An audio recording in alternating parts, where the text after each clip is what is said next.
ఇప్పుడు మనం string manipulations of 8086 గురించి నేర్చుకుందాం. 8086లో ఈ ఫాలోయింగ్ ఇన్స్ట్రక్షన్స్ జనరల్గా వాడతారు. సో ఫస్ట్ది move S, move SB or move SW, move string or move string byte or move string word. అలాగే repeat equal, repeat zero, repeat not zero, repeat not equal, ఇలాగా కొన్ని ఉన్నాయి. Load string byte, load string word. అలాగే store string byte word, compare string byte word, can string byte word. ఇలాగా string ఆపరేషన్స్లో string data transfer instructions అని, string comparison instructions అని ఉన్నాయన్నమాట. So జనరల్గా మనకి 8086లో మైక్రో ప్రాసెసర్లో memory to memory data transfer అనేది కుదరదు, కానీ ఈ స్ట్రింగ్స్ను ఉపయోగించి మెమరీ టు మెమరీ ఆపరేషన్స్ని ఈజీగా మ్యానిపులేట్ చేయొచ్చు అనమాట. ఇప్పుడు ఒక్కొక్క ఇన్స్ట్రక్షన్ గురించి నేర్చుకుందాం. ఇప్పుడు ఒక చిన్న ఎగ్జాంపుల్ ద్వారా ఈ విషయాలన్నింటిని నేర్చుకుందాం. ఈ ఎగ్జాంపుల్స్లో ఏంటంటే first instruction clear directional flag. Clear directional flag అంటే డిఎఫ్ ఈజ్ ఈక్వల్స్ టు 0 అని అర్థం.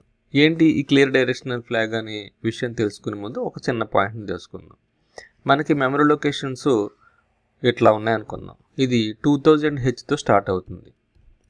అలాగే ఇంకొక memory location block of data another memory address is 3000H అనుకుందాం.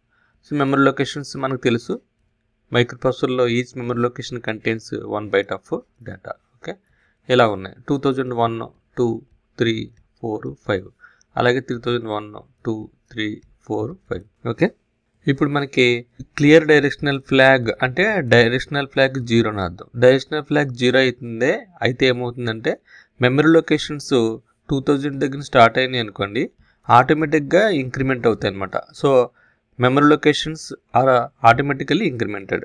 అలాగే సెట్ డైరెక్షనల్ ఫ్లాగ్ అని వాడారనుకోండి, దాని అర్థం ఏంటంటే డిఎఫ్ ఈజ్ ఈక్వల్స్ టు 1. అప్పుడు మెమరీ లొకేషన్స్ ఆటోమేటికల్లీ డిక్రిమెంటెడ్. ఒక టాప్ లొకేషన్ 2005 నుంచి డిక్రిమెంట్ అవ్వాలనుకుంటున్నప్పుడు 2004, 2003, 2002 ఇలా డిక్రిమెంట్ అవ్వాలనుకుంటున్నప్పుడు సెట్ డైరెక్షనల్ ఫ్లాగ్ వాడతారు. అంటే హయ్యర్ మెమరీ లొకేషన్ నుంచి లోవర్ మెమరీ లొకేషన్కి, అలాగే lower memory locations higher memory లొకేషన్స్కి ఇంక్రిమెంట్ అవ్వాలన్నప్పుడు సిఎల్డి వాడతారు. ఇలా వాడడం వల్ల ఏమవుతుందంటే మెమరీ లొకేషన్స్ ఆటోమేటిక్గా ఇంక్రిమెంట్ అవుతాయి అన్నమాట. ఓకే, దానికి క్లియర్ డైరెక్షనల్ ఫ్లాగ్ డిఎఫ్ అనేది 0 చేసాం, అంటే ఆటోమేటిక్గా ఇంక్రిమెంట్ అవ్వమని ముందే మనం ఇండికేషన్ ఇచ్చినట్టు. ఇక్కడ ఈ రెండు ఇన్స్ట్రక్షన్స్ చూస్తే మూవ్ ఏఎక్స్ 00H అంటే ఏఎక్స్ అనేది 00H. సో ఆటోమేటిక్గా ఏమవుతుందంటే ఇదే వాల్యూ డిఎస్లో కూడా పంపిస్తున్నాం కాబట్టి డిఎస్ కూడా 000H వస్తుంది. దీన్ని ఇనిషియలైజింగ్ ది డేటా సెగ్మెంటర్ అంటారు. ఇనిషియలైజ్ ది డేటా సెగ్మెంట్ అంటారు. డేటా సెగ్మెంట్ని ఇనిషియలైజ్ చేయడం అనమాట.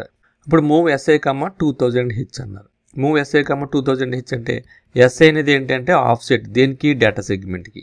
ఓకే, ఇక్కడ ఆల్రెడీ డేటా సెగ్మెంట్ 00 ఇచ్చాం. ఎస్ఐ వాల్యూ కనుక 50 అంత ఇచ్చారనుకోండి, అప్పుడు మనకి 2050తో స్టార్ట్ అవుతుంది. ఓకే, అంటే 2050 అంటే 2000 ఇప్పుడు ఎస్ఐ అనేది 2000H అయింది. ఎస్ఐ అనేది 2000H అయింది. డేటా సెగ్మెంట్ ఆల్రెడీ మనకి ఇనిషియలైజ్ చేసాం కాబట్టి 000H అయింది. సో 000కి మన ఎస్ఐని యాడ్ చేస్తే కనుక అప్పుడు మనకి టోటల్ మెమరీ లొకేషన్ వస్తుంది. బై డిఫాల్ట్ ఇది కూడా మనకి 0 అనుకున్నాం అనుకోండి, 2000తోనే మనకి మెమరీ లొకేషన్ స్టార్ట్ అవుతున్నట్టు. ఓకే, అలాగే డిఐ అనేది ఏంటి, ఎక్స్ట్రా సెగ్మెంట్కి అనమాట. సో డిఐ అనేది వాల్యూ ఇప్పుడు ఎంత ఇచ్చామంటే 3000H ఇచ్చాం. ఇప్పుడు మనకి డిఐ అనేది ఏంటి, ఎక్స్ట్రా సెగ్మెంట్కి ఆఫ్సెట్ అనమాట. ఎక్స్ట్రా సెగ్మెంట్ కూడా మనకి సపోజ్ 00, ఇది ఎక్స్ట్రా సెగ్మెంట్ కూడా మనకి 000 చేయాలనుకోండి, ఇన్స్ట్రక్షన్ ఈ విధంగా రాయొచ్చు.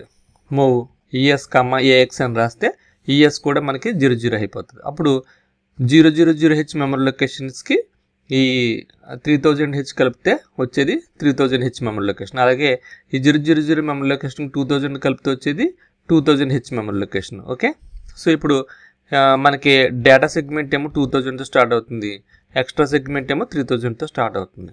ఇక్కడ మూవ్ సిఎక్స్ 004H అని ఇచ్చారు. అంటే ఏంటంటే కౌంటర్ వాల్యూ సిఎక్స్ అనేది 4 ఇచ్చారనమాట. అప్పుడు సపోజ్ ఇక్కడ HAIU అని పెట్టాను ఇక్కడ. అప్పుడు క్లియర్ డైరెక్షనల్ ఫ్లాగ్ యూజ్ చేయడం వల్ల అవుతుందంటే మెమరీ లొకేషన్ ఇంక్రిమెంట్ అవుతుంది. ఓకే, అది మనకు ఆల్రెడీ మనం మాట్లాడుకున్నాం. ఇప్పుడు రిపీట్ మూవ్ ఎస్బి అంటే రిపీట్ అనేది ఒక ప్రిఫిక్స్ అనమాట. ఈ రిపీట్ అనే ప్రిఫిక్స్ ఎప్పుడు కూడా మూవ్ స్ట్రింగ్ బైట్స్కి వాడతాం. ఏంటంటే దాని అర్థం counter value repeat move SB, ఈ ఇన్స్ట్రక్షన్తోనే మొత్తం ఇదంతా ఆధారపడి ఉంటుంది అనమాట. దీని అర్థం ఏంటంటే కౌంటర్ వాల్యూ సిఎక్స్ అనేది 0 అయ్యే వరకు కూడా స్ట్రింగ్ బైట్స్ మూవ్ అవ్వమని అర్థం. ఎక్కడికి, డేటా సెగ్మెంట్ నుంచి ఎక్స్ట్రా సెగ్మెంట్కి. ఇప్పుడు సిఎక్స్ అనేది 1 అయింది అనుకో, సిఎక్స్ అనేది 4 ఉంది, కదా. 4 ఉన్నప్పుడు మనకి మెమరీ లొకేషన్స్ ఎన్ని, 4 memory locations. Okay, 4 memory locations కాబట్టి ఫస్ట్ హెచ్ వెళ్ళిపోయింది, తర్వాత నెక్స్ట్ మెమరీ లొకేషన్ ఇంక్రిమెంట్ అయింది, ఏ మెమరీ లొకేషన్ ఇక్కడి నుంచి ఎక్కడికి వెళ్ళిపోయింది, నెక్స్ట్ ఐ వెళ్ళిపోయింది, నెక్స్ట్ యూ వెళ్ళిపోయింది. ఇలాగా సిఎక్స్ వాల్యూ 0 వచ్చే వరకు, అంటే 4, 3, 2, 1 అలా 0 వచ్చే వరకు కూడా ఈ మెమరీ లొకేషన్స్ రిపీట్ అవుతూ ఉంటాయి అనమాట. ఓకే, ఇక్కడ క్లియర్ డైరెక్షనల్ ఫ్లాగ్ కాకుండా సెట్ డైరెక్షనల్ ఫ్లాగ్ వాడారనుకోండి, మెమరీ లొకేషన్స్ ఇక్కడ నుంచి స్టార్ట్ అవుతుంది అనమాట. 2003తో స్టార్ట్ అవుతుంది, యూ వెళ్ళిపోద్ది, తర్వాత 2002కి వెళ్ళిపోద్ది, ఐ వెళ్ళిపోద్ది, నెక్స్ట్ ఐ ఏ వెళ్తుంది, నెక్స్ట్ హెచ్ వెళ్తుంది, అంటే టాప్ నుంచి బాటమ్కి వెళ్ళిపోతుంది అనమాట. సో ఈ విధంగా మనకి auto increment auto decrement use చేస్తారనమాట. ఇది move string byte. Move string word use చేయాలనుకోండి, వర్డ్ అంటే 16 బిట్స్, హెచ్ఏ అంటే 2000, 2001 రెండు కలిపి ఒకసారి వెళ్ళిపోద్ది, తర్వాత 2002, 3 రెండు కలిపి ఒకసారి వెళ్ళిపోద్ది, అంటే 16 బిట్స్ అనమాట, లేదా 2 బైట్స్. సో వర్డ్ అంటే 2 బైట్స్, బైట్ అంటే 1 స్ట్రింగ్ 8 బిట్స్ అనమాట. ఓకే, నెక్స్ట్ రిపీట్ అనే ఇన్స్ట్రక్షన్. ఇప్పుడు రిపీట్ అన్నాం కదా, దీని గురించి ఒకసారి నేర్చుకుందాం. రిపీట్ ఇన్స్ట్రక్షన్ ముందుగా వాడతాం కాబట్టి ఇన్స్ట్రక్షన్కి దీన్ని ప్రిఫిక్స్ అంటారు అనమాట. Repeat instruction prefix. Repeat prefix అనేది ఏంటంటే, ఈ రిపీట్ అనే ఇన్స్ట్రక్షన్ ఏం చేస్తారంటే స్ట్రింగ్ ఇన్స్ట్రక్షన్కి ముందు వాడతారు అనమాట. అంటే ఏంటంటే ఎట్లాగంటే, సపోజ్ ఇక్కడ రిపీట్ వాడారు అనుకోండి, కండిషన్ ఏంటంటే until CX is equals to 0 అని అర్థం, condition for exist instruction code. Okay, అలాగే రిపీట్ ఈక్వల్ అని కూడా ఉంటుంది, లేదా రిపీట్ 0 అయ్యే వరకు కూడా అర్థం. అంటే ఇది కూడా సేమ్ మీనింగ్, సిఎక్స్ 0 అవ్వచ్చు, లేదా జెడ్ఎఫ్ అనేది 0. జెడ్ఎఫ్ 0 అయిందంటే output is equals to something అనమాట. ఓకే, రిపీట్ నాట్ ఈక్వల్, అలాగే రిపీట్ నాట్ 0 అంటే CX is equals to 0 or ZF is equals to 1. So ఇలాగా రిపీట్ ఇన్స్ట్రక్షన్స్ కూడా మనం యూజ్ చేయొచ్చు. ఇప్పుడు suppose H A I U ఇలాగ ఉన్నాం. ఇప్పుడు ఈ కంపేర్ ఇన్స్ట్రక్షన్ వాడనుకోండి, ఇక్కడ instruction simple example repeat compare string bytes అని వాడనుకోండి, ఈ రెండు బైట్స్ని మనం కంపేర్ చేస్తున్నాం. ఓకే, ఎప్పటి వరకు అంటే until CX is equals to 0, 4 అయిపోయింది, 3 అయిపోయింది, 2 అయిపోయింది, 1 అయిపోయింది, ఇలా 0 వచ్చే వరకు, కౌంటర్ వాల్యూ సిఎక్స్ 0 వచ్చే వరకు కూడా స్ట్రింగ్ బైట్స్ కంపేర్ అవుతూ ఉంటాయి అనమాట. ఇది ఒక ఇన్స్ట్రక్షన్, రిపీట్ కంపేర్ ఎస్బి. ఇప్పుడు నెక్స్ట్ ఇన్స్ట్రక్షన్ ఎల్డిఓ. ఇప్పుడు next instruction LODS, LODSB, LODSW. దీని అర్థం ఏంటంటే load string byte or load string word. So యాక్చువల్గా ఇది మెమరీ లొకేషన్స్. మనకి డేటా సెగ్మెంట్ తీసుకుందాం అనుకోండి, డేటా సెగ్మెంట్ 0 తీసుకుందాం, ఎస్ఐ అనేది ఆఫ్సెట్. సో డేటా సెగ్మెంట్ ఎస్ఐని రెండు కలుపుదాం, ఎస్ఐ అనేది 2000 అనుకుందాం, సో డేటా సెగ్మెంట్ 0 అనుకుందాం. అప్పుడు మనకు వచ్చే వాల్యూ 2000 హెచ్ అవుతుంది. So memory location which will be start at 2000. Okay, అంటే 20,000. ఇదేమో 20,001, అలాగే ఇది 20,002, 3, 4, 5, 6 ఇలా వస్తుంది అనమాట. అయితే ఇప్పుడు మనకి ఇన్స్ట్రక్షన్ ఏం చెప్తుందంటే, ఇది ఎస్ఐ నుంచి పాయింట్అవుట్ చేస్తాం, ఇందులోని హెచ్ ఈ ఎల్ఓ ఎల్ఓ హలో అని పెట్టాం. ఇప్పుడు సపోజ్ ఈ మెమరీ లొకేషన్ తీసుకుందాం అనుకోండి, ఈ మెమరీ లొకేషన్లో ఉన్న హెచ్ ఏఎల్లోకి స్టోర్ అవుతుంది, అప్పుడు AL is equals to H అవుతుంది అనమాట. ఓకే, అంటే దానికి ఈక్వలెంట్ ఆప్ కోడ్ సమ్ ఏదో 29, 39 ఏదో ఉంటుంది కదా, ఆప్ కోడ్ వెళ్తుంది అనమాట. అంటే load string byte or load string word to AL అనమాట. అంటే ఎస్ఐ నుంచి ఏఎల్కి లోడ్ అవుతుంది అనమాట. ఒకవేళ ఏఎక్స్కి వెళ్ళాలనుకోండి, 2 మెమరీ లొకేషన్స్ తీసుకుంటుంది, ఏఎల్ తర్వాత ఏహెచ్ తీసుకుంటుంది. సో ఈ రెండు మెమరీ లొకేషన్స్ ఏహెచ్ తర్వాత ఎల్ వెళ్తుంది అనమాట. ఓకే, అది load string byte or load string word. Next ఏంటంటే ఎస్టిఓఎస్, ఎస్టిఓఎస్బి, ఎస్టిఓఎస్డబ్ల్యూ అంటే store string word, store string byte or store string word. అంటే ఏంటంటే సేమ్ ఆపోజిట్ యాక్షన్ అనమాట. ఏఎల్ ఏదైతే ఉందో అది మెమరీ లొకేషన్ లోకి వెళ్తుంది. దాన్ని బట్టి ఏంటి అర్థం, ఏఎల్ నుంచి పాయింటెడ్ బై ఎస్ఐ అనమాట. డేటా సెగ్మెంట్ ద్వారా ఎస్ఐని పాయింట్అవుట్ చేస్తుంది అనమాట. అంటే ఏఎల్లో ఉన్న కంటెంట్ పర్టికులర్ మెమరీ లొకేషన్స్ లోకి వెళ్తుంది అనమాట. ఇక్కడ ఏమవుతుంది, మెమరీ లొకేషన్ టు రిజిస్టర్ వెళ్ళింది, ఇక్కడ ఏమైంది, register to memory location point out చేస్తుంది. సో స్ట్రింగ్స్ ని స్టోర్ చేసుకోవచ్చు, స్ట్రింగ్స్ ని లోడ్ చేసుకోవచ్చు. అలాగే next compare string byte or compare string word. దీనికి ఇన్స్ట్రక్షన్ ఏంటంటే CMPS. Okay, compare string byte or string word. ఇప్పుడు ఇక్కడ మెమరీ లొకేషన్ డేటా సెగ్మెంట్ లో ఎస్ఐని పాయింట్అవుట్ చేస్తూ 2000 హెచ్ మెమరీ లొకేషన్స్ దగ్గర హెచ్ ఉంది, అలాగే నెక్స్ట్ మెమరీ లొకేషన్లో ఏ ఉంది, నెక్స్ట్ మెమరీ లొకేషన్లో ఎల్ ఉంది, ఇది ఇక్కడ ఎల్ ఉంది. సో ఇలాగ మెమరీ లొకేషన్స్ని పాయింట్అవుట్ చేసాం. అలాగే ఎక్స్ట్రా సెగ్మెంట్తో డిఐని ఆఫ్సెట్ కింద యూజ్ చేసి మనకి ఒక మెమరీ లొకేషన్స్ని ఐడెంటిఫై చేస్తాం. ఇప్పుడు ఇక్కడ కూడా హెచ్ ఈ ఎమ్ ఎల్ ఓ అని ఉంది. సో ఇప్పుడు కంపేర్ స్ట్రింగ్ బైట్స్ చేయొచ్చు. అంటే ఈ హెచ్తో కంపేర్ చేయొచ్చు, ఈ కంపేర్తో చేయొచ్చు, ఈ ఎల్ఎంతో కంపేర్ చేయొచ్చు, ఈ ఎల్తో కంపేర్ చేయొచ్చు, ఓతో కంపేర్ చేయొచ్చు. అంటే డేటా ఒక సెగ్మెంట్లో ఉన్న స్ట్రింగ్ బైట్స్ ఇంకొక సెగ్మెంట్లో ఉన్న స్ట్రింగ్ బైట్స్తో కంపేర్ చేసుకోవచ్చు అనమాట. సో ఇలా కంపేర్ చేస్తున్నప్పుడు ఆటో ఇంక్రిమెంట్ అవ్వచ్చు స్ట్రింగ్స్, అలాగే ఆటో డిక్రిమెంట్ అవ్వచ్చు using the instructions like CLD or STD. Suppose ఇక్కడ ఎగ్జాంపుల్ చూద్దాం. మూవ్ SI, ఆఫ్సెట్ స్ట్రింగ్ 1 అంటే ఇదనమాట. SI, బ్రాకెట్లో DI అని పెట్టుకోవచ్చు. ఇలాగే దీన్ని ఇంకొక విధంగా కూడా రాయొచ్చు. Move SI, offset string 1. అట్లాగే move DI, offset string 2. So string 1లో HELLO ఉంది, స్ట్రింగ్ 2లో HEMLO ఉంది.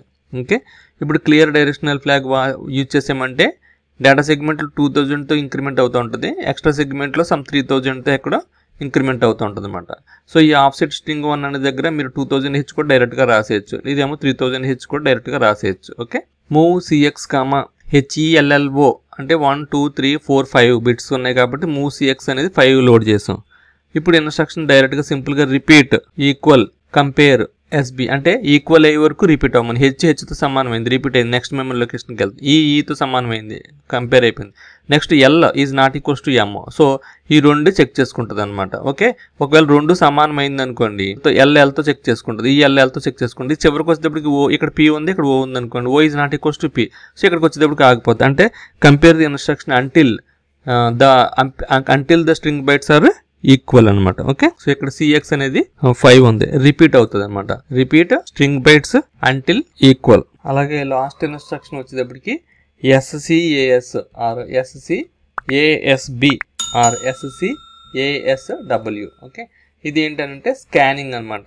Can string byte or word అంటే ఏంటంటే సింపుల్గా ఇప్పుడు మన టైప్ రైటర్తో వర్క్ చేస్తున్నప్పుడు ఒక్కొక్క నెంబర్ని ప్రింట్ చేసిన తర్వాత లాస్ట్లో క్యారేజ్ రిటర్న్ ఒకసారి నొక్కితే మళ్ళీ ఫస్ట్కి వెళ్తుంది. సో అలాంటి సిచ్యుయేషన్స్లో ఏమవుతుందంటే మనకి మెమరీ లొకేషన్స్లో ఒక వాల్యూ లోడ్ చేస్తారు, దాని పేరు ఓడి అనుకుందాం.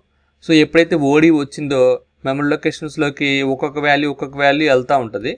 వెళ్ళిన తర్వాత ఓడి ఎప్పుడైతే వచ్చిందో ఆటోమేటిక్గా అది స్కాన్ అయిపోతుంది అనమాట. అంటే ఇక్కడ AL వాల్యూ అనేది ఓడి అనేది పెడతారు అనమాట. ఈ AL వాల్యూ 1తో చెక్ చేసుకుంటుంది, నాట్ ఈక్వల్ కాబట్టి నెక్స్ట్ మెమరీ లొకేషన్కి వెళ్తుంది. ఓడి 2తో చెక్ చేసుకుంటుంది, నాట్ ఈక్వల్ కాబట్టి నెక్స్ట్కి వెళ్తుంది.